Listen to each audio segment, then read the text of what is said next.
দুনিয়ার যেখানে আপনি যান সেখানে আপনাকে খুঁজে বের করবে।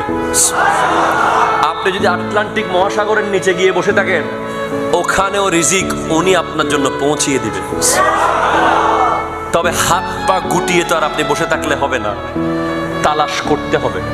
আপনি তালাশ করবেন 1 কিলোমিটার, উনি ইজি করে দিবে 100 কিলোমিটার। সুবহানাল্লাহ জোরে বলেন না।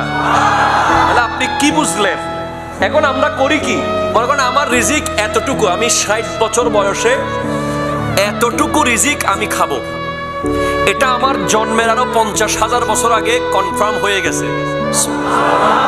এখন আপনি যদি এক রাতে কামাই ফেলেন, এটা পুরো চকলেট আছে না, চকলেট আছে না, একটা চকলেট চাইলে আপনি চুষে চুষে 1 ঘন্টা করে খেতে পারবেন, আবার চাইলে 1-2 সেকেন্ডে খেয়ে ফেলতে পারবেন চাবায়া।